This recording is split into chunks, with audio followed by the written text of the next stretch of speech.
CM చంద్రబాబుపై ఉన్న కేసులకు సంబంధించి కీలక పరిణామం చోటు చేసుకుంది. సీబీఐకి బదిలీ చేయాలంటూ దాఖలైన పిటిషన్ను సుప్రీంకోర్టు కొట్టేసింది.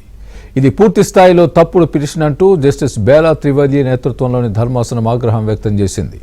ఒక్క మాట కూడా మాట్లాడొద్దంటూ పిటిషన్ను డిస్మిస్ చేసింది.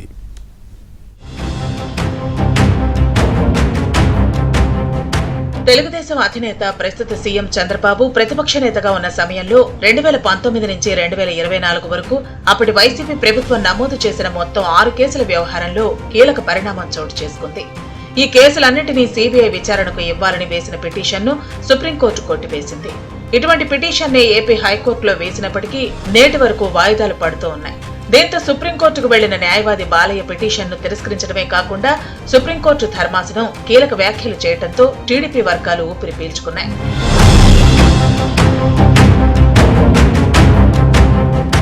రెండు 2019 నుంచి 2024 సంవత్సరం వరకు టీడీపీ కార్యకర్తలు, ద్వితీయ శ్రేణి నేతలు, రాష్ట్ర స్థాయి నాయకులతో పాటు చంద్రబాబుపై కూడా వైసీపీ కేసులు నమోదు చేయించింది.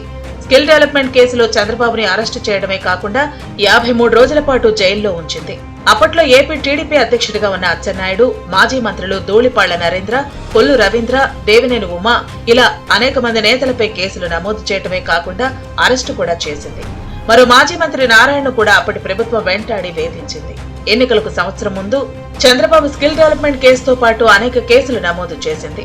స్కిల్ డెవలప్మెంట్ కేసులో ఏపీ హైకోర్టు ఆరోగ్య కారణాల రీత్యా తాత్కాలిక బెయిల్ మంజూరు చేయడమే కాకుండా ఆ తర్వాత రెగ్యులర్ బెయిల్ కూడా ఇచ్చింది. ప్రాథమిక సాక్ష్యాధారాలు కూడా ఈ కేసులో లేవని హైకోర్టు పేర్కొంది. ఆ తర్వాత చంద్రబాబు జైల్లో ఉన్న సమయంలోనే 2014 నుంచి 2019 వరకు చంద్రబాబు ప్రభుత్వం ఉచిత ఇసుక ఇవ్వడంతో ప్రభుత్వ ఆదాయానికి గండిపడిందని కేసు నమోదు చేసింది. అదేవిధంగా మద్యం డిస్టిలరీలకు లబ్ధి కలిగించే విధంగా వ్యవహరించారని మరో కేసు కూడా నమోదు చేసింది. దీంతో పాటు రాజధానిలో అసైన్డ్ భూములను ముందుగానే తన అనుచరుల ద్వారా కొనుగోలు చేయించి ఆ తర్వాత జీవో జారీ చేసి లబ్ధి పొందారని మరో కేసు నమోదు చేయించారు.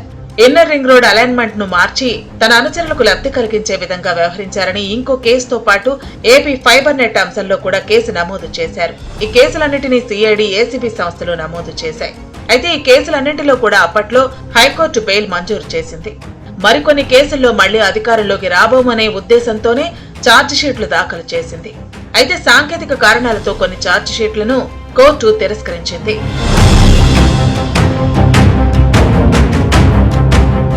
ముఖ్యమంత్రిగా ఉన్న సమయంలో చంద్రబాబు తీసుకున్న నిర్ణయాలపై కేసులు నమోదు చేయాలంటే అవినీతి నిరోధక చట్టంలోని 17A ప్రకారం రాష్ట్ర గవర్నర్ అనుమతి తీసుకోవాల్సి ఉంది. గవర్నర్ అనుమతి తీసుకోకుండా తనపై నమోదు చేసిన కేసును కొట్టివేయాలని చంద్రబాబు దాఖలు చేసిన పిటిషన్ సుప్రీంకోర్టులో నేటికీ పెండింగ్ లో ఉంది. ఈ కారణంతో కొన్ని కేసుల్లో ఛార్జ్షీట్ వేసినప్పటికీ కోర్టు అనుమతి లేదనే ఉద్దేశంతో తిరస్కరించింది. అయితే 2024 ఎన్నికల్లో వైసీపీ అధికారం కోల్పోయి కూటమి ప్రభుత్వం అధికారంలోకి వచ్చింది.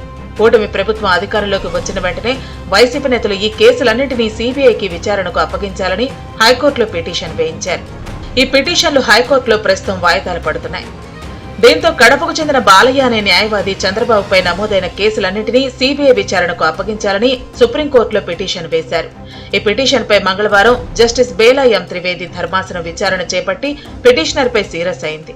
సీనియర్ కౌన్సిల్ వాదనలు వినిపిస్తున్న తరుణంలో ఒక్క మాట మాట్లాడినా భారీ జరిమానా విధిస్తామని హెచ్చరించింది. ఇది పూర్తిగా పనికిమాలిన పిటిషన్ అని వ్యాఖ్యానించింది. అనంతరం పిటిషన్ను డిస్మిస్ చేసింది. ఇదే విజ్ఞప్తితో ఏపీ హైకోర్టులో వేసిన పిటిషన్ కూడా నిరర్థకం అవుతుందని న్యాయవాదులు చెబుతున్నారు. ఇక సుప్రీం తీర్పుతో తెలుగుదేశం వర్గాల్లో ఆనందం వ్యక్తమైంది. రాజకీయ కక్షతో పెట్టిన కేసులుగా వీటిని తెలుగుదేశం వర్గాలు అభివర్ణిస్తున్నాయి. తాము నిజాయితీగా ఉన్నామని, ప్రజా సంక్షేమాన్ని దృష్టిలో పెట్టుకుని అనేక నిర్ణయాలు తీసుకున్నామని, అందువల్లే న్యాయం, ధర్మం తమ వైపు ఉందని చెబుతున్నాయి.